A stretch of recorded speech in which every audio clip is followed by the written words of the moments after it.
Hello, friends and lovers of mathematics, withstanding the geographical location where you're watching us from. You are welcome to Increasers Mathematics Clinic. I am your friend Joseph, the director Increasers Model Academy. For YouTube tutorials on basic fundamentals of mathematics to pupils in the primary school, students in the secondary school, and undergraduates in various tertiary institutions.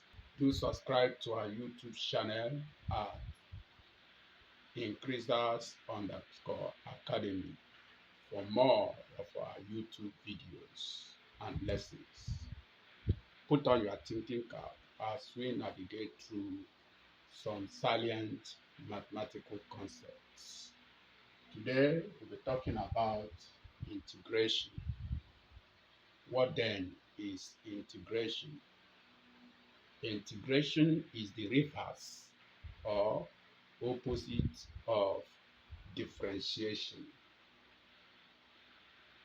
In our previous lesson, we learned that when you differentiate, you start from an expression and proceed to the derivative of that expression. But when you integrate, you start from the derivative of an expression and then proceed to the expression from where the derivative was formed. Let's take an example. If you have y equals x raised to power 4, this is an expression or a function. If we find the derivative of this function, we have that the y, the x, which is also written as dx raised to power 4 dx, will be equal to 4 multiply x raised to the power of 4 minus 1. That means that the y, the x, will be 4x raised to the power of 3. So 4x raised to the power of 3 is the derivative of the function x raised to the power of 4. But in integration, we move from the derivative, which is 4x raised to the power 3, back to the expression we started with. That means if we have the y dx, which is the derivative equal to 4x raised to the power 3, you need to cross multiply to get the y standing alone. So we have the y is equal to 4x raised to the power 3 dx. Taking the derivative of both sides, we'll be having integral of the y equals integral of 4x raised to the power 3 dx. So by the time we take the integral of the left hand side, we'll be left with y, which will be equal to the integral of 4x raised to the power 3 dx.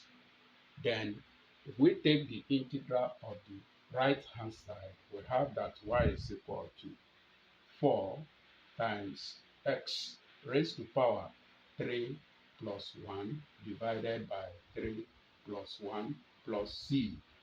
Remember that when we started differentiation, we subtracted 1 from the power of the variable, that is x. But when you are integrating, you now add the one that was lost in the process of differentiation, so that our answer becomes y equal to 4x raised to the power 4 all over 4, then plus c, which finally give us y equals, cancel out 4 from the numerator and the denominator. We have x raised to the power 4 plus c, which is the value we started with. And the constant of integration, which is C, is the constant that was lost in the process of differentiation.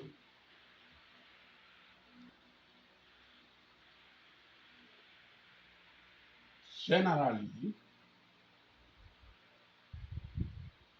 we know that if we have y equals x raised to power n, that the derivative of this, which is the y dx, or d of x raised to power n dx, will be equal to x raised to power n minus 1.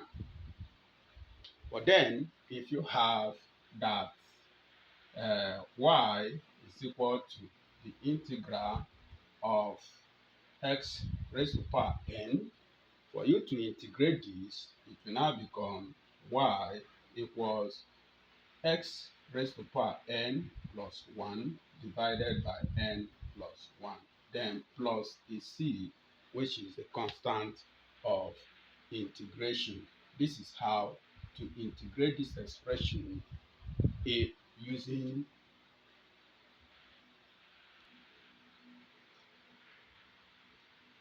Having done this, let's take example using integration of polynomial function. Integration of polynomial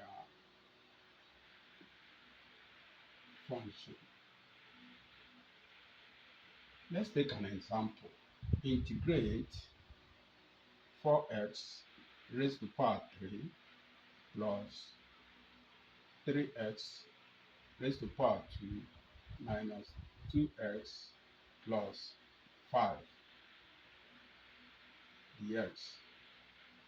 This is a polynomial function. How do you integrate this? To integrate this, we have to break it up into their various terms, because we have about first term, second term, third term, and the fourth term. So you have to integrate them one after the other. And that is what gave rise to the theorem that the integral of the terms of the polynomial function is the integral of individual terms of the polynomial function. So to integrate this, we have to break it up. We have the integral of 4x raised to power 3 dx plus the integral of 3x raised to power 2 dx minus the integral of 2x dx, then plus the integral of 5 dx. We integrate it one after the other. So what is the integral of 4x raised to power 3? That will give us 4. Then integral of x raised to power 3, we factored out the constant, the x, plus 3, the integral of x raised to power 3, x raised to 2, sorry, the x, minus, already this one is 2, the integral of x dx, plus 5, the integral of dx. We know that we have a 1 here. So if you take the integral of x raised to power 3 dx, you'll be having 4 multiplied by the integral of this will give you x raised to power 4 all over 4. That is 3 plus 1 is 4. Then divided by your result, which is 4. Then plus 3 into the integral of this will give you x raised to power 3 all over 3. Then minus the integral of x will definitely give you x raised to power 2. So you have 2 into x raised to power 2 all over 2, then plus the integral of 1 will give you x. That will be 5 bracket x. Then plus c, which is the constant of integration. Our final result becomes 4x raised to the power of 4 all over 4 plus 3x raised to the power of 3 all over 3 minus 2x raised to the power of 2 all over 2 plus 5x plus a c. Then if we strike out 4, we have x raised to the power of 4 plus strike out 3, x raised to the power of 3 minus 2, strike out 2, x raised to the power of 2 plus 5x plus c, which is the final answer. We have an exponential function, say y dx equals exponential x. How do we find the integral? As usual, we make this a fraction and cross multiply. So we have y is equals to exponential x dx. And then we take integral of both sides. So the integral of this and also the integral of this. And once we take the integral of the right hand side, the left hand side, we will have that y is equal to the integral of exponential x dx. If we take the integral of the left hand side, we'll be having that y is equal to exponential x plus c, because the integral of an exponential function remains an exponential function. But there is a case where we have an exponential function with a coefficient. The y dx equals 3 exponential x. So in a case like this, we factor out the 3 in the process of integration. So we are going to have the y equal to 3 exponential x dx. Then if we take the integral of both sides, we'll be having that the integral of the y is equal to the integral of 3 exponential x dx.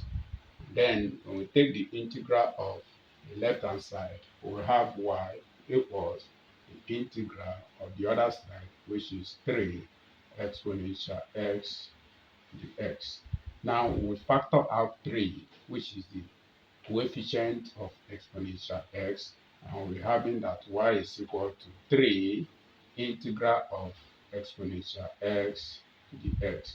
Then when we now take the integral of exponential x, it remains exponential x. So our final answer becomes y is equal to 3 bracket open exponential x plus c, which will eventually give us um,